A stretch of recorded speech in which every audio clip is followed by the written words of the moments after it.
ಆಚಿ chilli powder ಸಖತ್ ಖಾರ ಬಣ್ಣ ಮತ್ತು ರುಚಿ ಆಚಿ ಚಿಲ್ಲಿ ಪೌಡರ್. ಮನ್ರೇಗಾ ಬಹಿರಂಗ ಚರ್ಚೆಗೆ ಎಚ್.ಡಿ. ಕುಮಾರಸ್ವಾಮಿ ಅವರು ಆಹ್ವಾನ ನೀಡಿದಂತಹ ವಿಚಾರಕ್ಕೆ ಸಂಬಂಧಪಟ್ಟಂತೆ ಇದೀಗ ಚರ್ಚೆಗೆ ಸಿದ್ಧ ಅಂತ ಹೇಳಿ ಸಿಎಂ ಕಾನೂನು ಸಲಹೆಗಾರ ತಿಳಿಸಿದ್ದಾರೆ.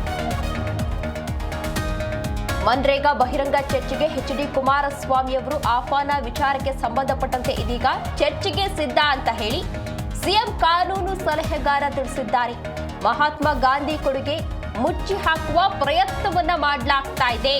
ಮಡಿಕೇರಿಯಲ್ಲಿ ಶಾಸಕ ಎಎಸ್ ಪೊನ್ನಣ್ಣ ಅವರು ಈ ರೀತಿಯಾಗಿ ಹೇಳಿಕೆಯೊಂದನ್ನ ನೀಡಿದ್ದಾರೆ. ಕರ್ನಾಟಕದ ಎಂಪಿಗಳು ನಾಡಿನ ಬಗ್ಗೆ ಧ್ವನಿ ಎತ್ತಿಲ್ಲ, ಅಂದ್ರೆ ನಮ್ಮ ರಾಜ್ಯದಲ್ಲಿ ಏನೇನಾಗ್ತಾ ಇದೆ ಅನ್ನೋದ್ರ ಬಗ್ಗೆ ಧ್ವನಿ ಎತ್ತಿಲ್ಲ, ನಾವು ಬೀದಿಗಿಳಿದು ಹೋರಾಟವನ್ನ ಮಾಡ್ತೀವಿ ಅಂತ ಹೇಳಿ ಸಿಎಂ ಸಲಹೆಗಾರ ಪೊನ್ನಣ್ಣ ಅವರು ಇದೀಗ ರಿಯಾಕ್ಟ್ ಮಾಡಿದ್ದಾರೆ. ಈ ವಿಚಾರಕ್ಕೆ ಸಂಬಂಧಪಟ್ಟಂತೆ ಇತ್ತೀಚಿನ ದಿನಗಳಲ್ಲಿ ಈ ಮನ್ರೇಗಾ ಯೋಜನೆ ಏನಿದೆ ಆ ವಿಚಾರಕ್ಕೆ ಸಂಬಂಧಪಟ್ಟಂತೆ ಸಾಕಷ್ಟು ಚರ್ಚೆಗಳು ಆಗ್ತಾ ಇತ್ತು. ಎಚ್.ಡಿ. ಕುಮಾರಸ್ವಾಮಿ ಅವರು ಕೂಡ ಈಗಾಗಲೇ ಬಹಿರಂಗವಾಗಿ ಆಹ್ವಾನವನ್ನ ಮಾಡಿದ್ರು. ಬಹಿರಂಗವಾಗಿ ಬನ್ನಿ, ಇದ್ರ ಬಗ್ಗೆ ನಾವು ಚರ್ಚೆ ಮಾಡೋಣ ಅಂತ ಹೇಳಿದ್ರು. ಇದೀಗ ಪೊನ್ನಣ್ಣ ಅವರು ರಿಯಾಕ್ಟ್ ಮಾಡಿದ್ದಾರೆ. ಕಾನೂನನ್ನು ಹಿಂದಕ್ಕೆ ಪಡೆದು ಬೇರೆ ಇದು ರಿಪೀಲ್ಮೆಂಟ್ ಆಗಿರೋದು, ಮನ್ರೇಗಾನ ತೆಗೆದು ಗ್ರಾಮ್ ಜಿ ಅಂತ ಆ್ಯಕ್ಟ್ ಅಂದರೆ ಸೇಮ್ ಗ್ಯಾರಂಟಿ. ಆದರೆ ಅದರಲ್ಲಿ ಈಗ ನಾವು ಹೇಳ್ತಾ ಇರೋದು ಏನಂತ ಹೇಳಿದ್ರೆ, ಒಂದು ಮಹಾತ್ಮ ಗಾಂಧಿ ಅವರ ಇತಿಹಾಸದಲ್ಲಿ ಅವರ ಕೊಡುಗೆಯನ್ನು ಮುಚ್ಚಾಕುವಂಥ ಪ್ರಯತ್ನ ಸತತವಾಗಿ ನಡೀತಾ ಇದೆ. ಸೊ ಅದಕ್ಕೆ ಇದು ಕೂಡ ಒಂದು ಹೆಜ್ಜೆ ಅಂತ ಹೇಳುವಂಥದ್ದು ನಮ್ಮ ನೇರವಾದಂಥ ಆರೋಪ.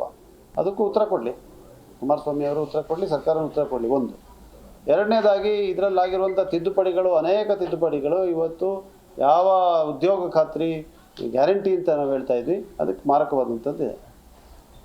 ಫಂಡಿಂಗು 90-10 ಇತ್ತು, 60-40 ಮಾಡಿದ್ದಾರೆ. ಮತ್ತು ನೀಡ್ ಬೇಸ್ ಮಾಡಿದ್ದಾರೆ. ಖಾತ್ರಿ ಹೆಂಗಾಗುತ್ತೆ?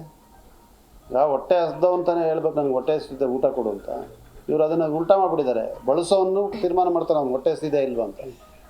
ಅದರಿಂದ ಖಂಡಿತವಾಗಿ ಯಾವ ಉದ್ಯೋಗ ಖಾತ್ರಿ ಕೊಡಬೇಕಿತ್ತು ಮನ್ರೇಗಾಡಿನಲ್ಲಿ ಆ ಗ್ಯಾರಂಟಿ ಇವತ್ತು ಇಲ್ಲದಂತಾಗಿದೆ. ಮತ್ತು 125 ದಿವಸ ಕೊಟ್ಬಿಟ್ಟಿದ್ದೀವಿ, 125 ದಿವಸ ಕೊಟ್ಬಿಟ್ಟಿದ್ದೀವಿ ಅಂತ ಹೇಳ್ತಾರೆ. 125 ದಿವಸ ಇವರು ಕೊಟ್ಟಿಲ್ಲ. 125 ದಿವಸ ಅಂತೇಳಿ ಆ 125 ದಿವಸ ಹೋಗಿ 50 ದಿವಸ ಕೂಡ ಆಗಲ್ಲ. ಆ ರೀತಿಯಾದಂಥ ಕಾನೂನು ಮಾಡಿದ್ದಾರೆ. ಮತ್ತು ವ್ಯವಸಾಯ ಇರುವಂಥ ಸಂದರ್ಭದಲ್ಲಿ ಬ್ಲಾಕ್ ಪೀರಿಯಡ್ ಮಾಡಿಬಿಟ್ಟಿದ್ದಾರೆ.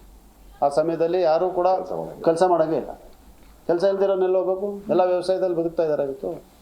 ಸೊ ಈ ರೀತಿಯಾಗಿ ಇವರು ಗ್ರಾಮೀಣ ಜನರ ಬದುಕಿಗೆ ಇವತ್ತು ದೊಡ್ಡ ಪೆಟ್ಟನ್ನು ಕೊಟ್ಟಿದ್ದಾರೆ. ಅದರಿಂದ ನಾವು ಬೀದಿಗಿಳಿದು ಪ್ರತಿಭಟನೆ ಮಾಡ್ತೀವಿ, ಬಹಿರಂಗವಾದಂಥ ಚರ್ಚೆಗೆ ತಯಾರಾಗಿದ್ದೇವೆ. ಸಚಿವರು ಆ ಥರ ಹೇಳಿದರೆ ಕೇಂದ್ರ ಸಚಿವರು, ಅದು ಸ್ವಾಗತ, ಚರ್ಚೆ ಮಾಡಿ. ಕಾನೂನನ್ನು ಹಿಂದಕ್ಕೆ ಪಡೆದು ಬೇರೆ ಇದು ರಿಪೀಲ್ಮೆಂಟ್ ಆಗಿರೋದು, ಮನ್ರೇಗಾನ ತೆಗೆದು ಗ್ರಾಮ್ ಜಿ ಅಂತ ಆ್ಯಕ್ಟ್